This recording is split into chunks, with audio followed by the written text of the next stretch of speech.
Good evening and welcome back to another beer review. I'm Ben the Beer Lad, and today I'm going to be doing a Cloudwater beer. This one is going further, and this one is a 7%.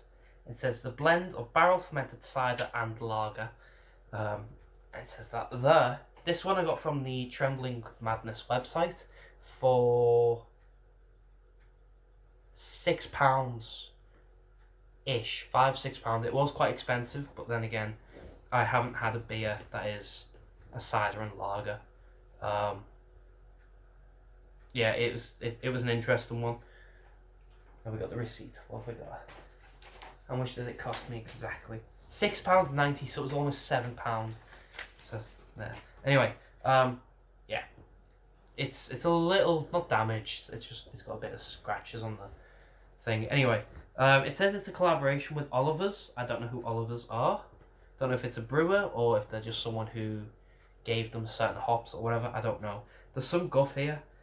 There's a bit of a rip, so I'm gonna have to sort of figure out the words as I go. But bear with me. It says, taking inspiration from two idiosyncratic British pub cocktails, this collaboration with Oliver's is a unique blend of cider and lager.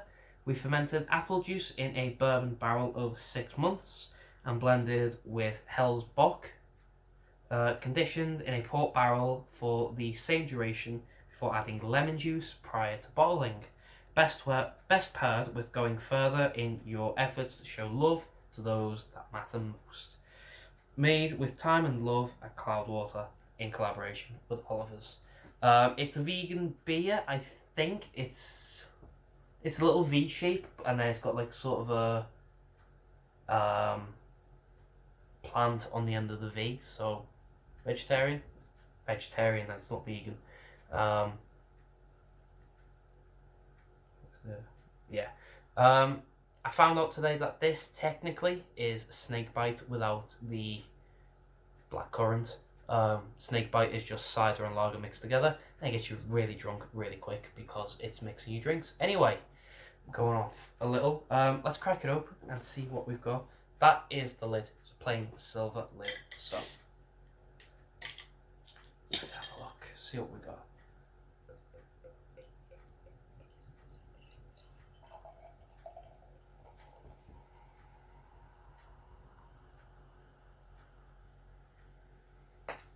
So, I can smell it. That's what we've got. I'll just do that. It actually looks quite juicy, quite IPA styled. It's really, really fizzy. Crackling loads. It looks like an IPA. Looks like juicy, probably a dipper, maybe a tipper. Head really quickly dissipated, but that was white. But like I said, got that mango juice looking beer. No floaters, but I haven't emptied the bottle. Let's get a smell and see what we get.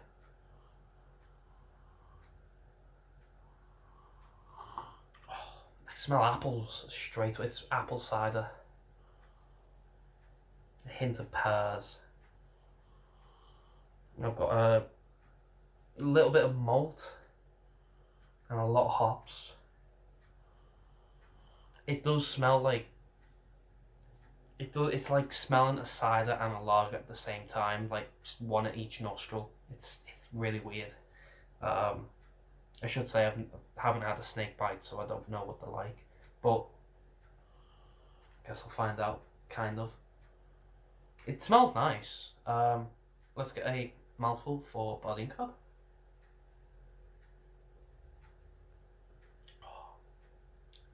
Carbonation's light, but it's quite sharp. That's weird. Body's around medium-ish. Give it a quick top up. Oh, okay, that was it. Let's get a big old taste. Cheers.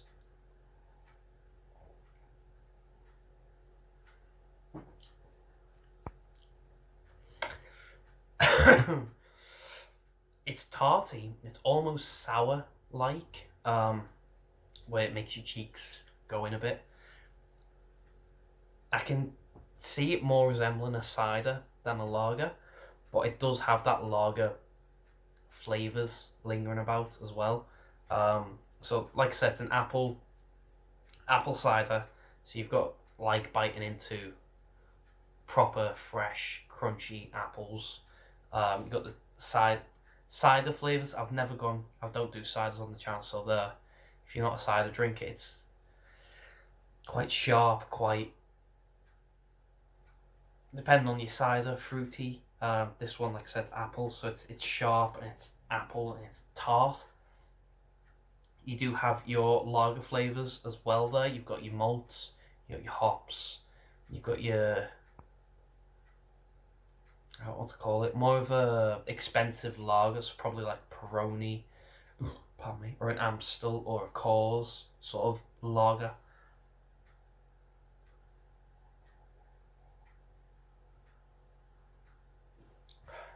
%, well hidden.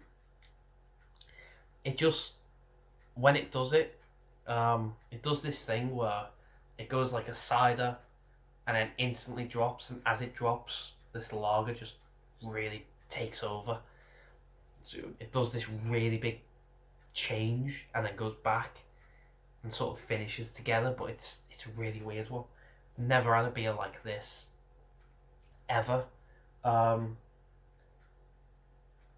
Yeah, it's interesting, and I like interesting beers. They're kind of what I do a lot of the channel. Interesting, different. If you've seen, stuck around for a bit, I've done a Bloody Mary beer, I've done purple beer, I've done blue beers, I've done everything under the sun, but I've never done anything like this. I quite like it, but it's probably something that's going to take time to get used to.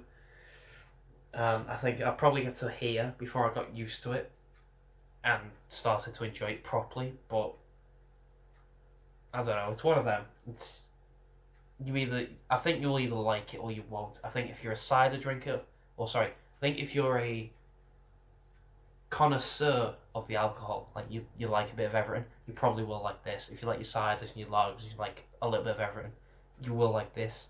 If you're specifically a lager drinker, I think this one's going to be a bit too tart, too sharp, too cider-like for you.